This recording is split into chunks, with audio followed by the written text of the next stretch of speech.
Hello, welcome to the College Investor Audio Show. We are so glad you're here today as our own Robert Farrington made another guest appearance on Money Life with Chuck Jaffe. Maybe you remember our podcast that we did, a week and a half, a few weeks ago, about how Google and AI in general are just getting financial questions wrong a lot of the time. And AI is pointing people in the wrong direction over and over again. So that was the topic for this segment of Money Life with Chuck Jaffe with our own Robert Farrington. Let's get right to it. Yeah, I know it's hard to believe that maybe the machines don't get it right all the time, but that's kind of what you're going to have to do here. You're going to have to believe it because it's true. If you want to learn more, thecollegeinvestor.com is Robert's website. Right now, he's here. Robert Farrington, welcome back to Money Life. Hey, thanks so much for having me. I think this is such a huge topic right now with everyone thinking this AI is going to take over the world, but it can't get things right. Well, the fact is that we live in a world where there's facts and there's alternative facts. There are plenty of AI defenders out there. So let's try to break this down in terms of what AI is doing wrong, where it's going wrong, and what those answers are. Because I know plenty of people who will talk about AI messing things up, but there's the little mess up that it didn't quite do the math, or you shouldn't maybe expect this kind of return from that kind of an investment. And then there's the big AI mistakes where no. If you do this, you are screwing up your finances. So at what level are these mistakes as you broke it down? Definitely. So when we looked at this, we actually did this study last year and we did it again this year. And so last year it got 43% wrong. This year it improved a little bit and got 37% wrong. But we classified wrong in three ways, like you just alluded. There was incorrect, like these are answers out of left field that make no sense or are totally leading you down the wrong path. There are misleading answers, which everyone listening to this show can know, like you just said, there is truth, and then there's like kind of the truth. And we classified those as misleading. And then we also did missing key information. And this is another big one in finance specifically, because there's a lot of asterisks. There are things like state rules for 529 plans where some states do it and some states don't. And if you don't have all that key information, it can be very costly to your finances. And so when we started breaking it all down in 2025, 63% of the answers were right. 11% were completely incorrect, so over 1 in 10. 11% were missing this key information, and about 15% were misleading. What you did here, your methodology, which you, as you point out, you've done it now 2 years in a row, was basically involving 101 personal finance queries. They weren't just about student loans and financial aid. They were about banking and credit and investing and insurance, et cetera. We have to then kind of also quantify who was doing the judging, like who decides what's right here, because I know plenty of things that I believe are right. And I know plenty of people in the investment industry would say, oh, maybe not so. So who was your scorekeeper? So we were the scorekeeper. So like you said, we ran 101 queries. We actually had to toss one because last year it actually gave us an answer. And this year, Google AI said, I'm not even going to touch that answer, which is kind of funny because it gave a wrong answer last year. So I still don't think it could get it right. But we also just tried to look at things that really did have clear, definitive right and wrong answers. We weren't talking about the best investment strategy or how should you allocate your portfolio or anything that could be subjective. We were talking about something like, give me the highest yielding 12-month CD rate currently available on the market. And we could take a snapshot and look at the CD rates available on the market for 12-month CDs and tell you if that was a right answer or a wrong answer. We also looked at things like, where can I open an auto loan online? And it gave us answers for banks. And so, of course, we went to check them. And of course, none of the options let us open an auto loan online. We also looked at things like, what's the IRA contribution limit? You think it might know what the IRA contribution limit is, even if it said the catch up or something, but it gave us a 2024-2025 combination tax year. And maybe that doesn't make a difference because it's the same limit for both years. But it also put up a little yellow flag to us saying, I don't know what you're actually reading and where you're pulling this information from. Yeah, well, and that could have been one of those things about wording, and you hope it's going to learn and get better. I'm curious because, as my audience knows, my hobby gig, I'm a referee. I am an official for the sport of lacrosse, and I've done it at international levels.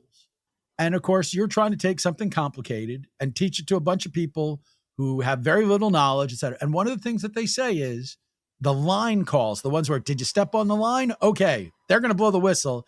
Those, every international ref gets them right because they're easy to understand, et cetera. But the judgment calls, the ones where you're like, yeah, okay, was an advantage gained? Was it whatever those judgment calls are? That's where there's no judgment. You're dealing with somebody. Is that what we're finding here? That AI is fine on foot faults and where the lines are for the most part, but anytime there's any judgment, it has no way to give you judgment? I wish it was that clear, but no, it's not that simple either. It's really missing some of those very basic ones. Like it couldn't tell us the name of the best banks out there for rates. It got rates wrong. It was lying to you about what savings account rates are, which were very factual. It made up the name of Sally Mae. Like one of my favorite ones was it changed the name of the lender, Sally Mae, which is Sallie, and it called her Sally with a Y. I don't know where it's getting this information from that you can't even say it's a judgment because that is printed and on their website and literally in the patent and trademark office, and every type of lender regulation knows what the name of the lender is. So it's just making things up. You pointed out that it's getting better. Is there a rate for you that would be acceptable? Is there a point where you go, okay, at this point, if it's right 85% of the time or what have you, I'd be happier with it than just leaving a consumer to their own devices? Because if a consumer's left to their own devices and they shut off the AI, but they're still using the internet, they may not do any better. Well, I think there's a couple things here that we need to take into consideration. It did get slightly better, but it wasn't across the board better. So when we compared the 100 queries last year to this year, it improved in 18 of them, but it fell backwards on 14 of them. And so, yes, there was a gain of 4 answers overall, but they weren't consistent. It wasn't like we were seeing a dramatic shift in improvement. And I think one of the big things that people don't realize with AI is it's also a garbage in, garbage out kind of question. And so it takes what you type in as pretty much fact. It's not going to fact check you. And so if you are trying to navigate these personal finance questions in your life, but you don't even know the questions to ask, well, you might not even get answers, right, wrong, or maybes that are even going to it. And I think at least when you're providing with resources from real experts, real humans that share the nuance that a lot of these subjects have, you can at least start to understand the questions that you should be asking better. That's a big part of it because obviously you'd like to think we as users can make AI more effective and intelligent.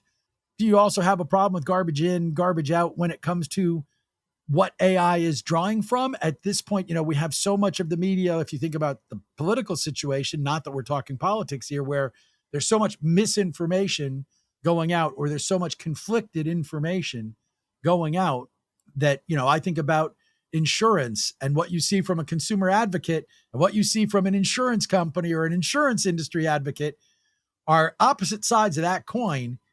Which one you find as a consumer would make a difference. How much is it also the inputs?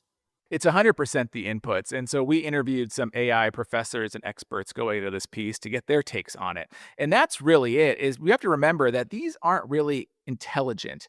These are language models that are scouring the existing database of the internet, and it's assigning weights to these different things, and then it's trying to give a ranking based on what it thinks you're asking and based on this data set. But the question comes is the data set accurate? Are you providing right information? Is it recent? Because we also are doing this in light of the One Big Beautiful Bill changing a lot of the tax code and a lot of personal financial things. And so, like, are you taking data from 2024? Are you applying things that just happened? Are you applying things in the future? Where are you getting this data? And is it correct? So that's a big part of it. I also think that the way it's weighting some stuff might not be correct either. We saw a lot of things related to the One Big Beautiful Bill where it's putting some weight on government websites as kind of like the highest trust authority. But like in the student loan space, for example, studentaid.gov is not updated yet with the changes that came about because of the One Big Beautiful Bill. That data does not exist on studentaid.gov.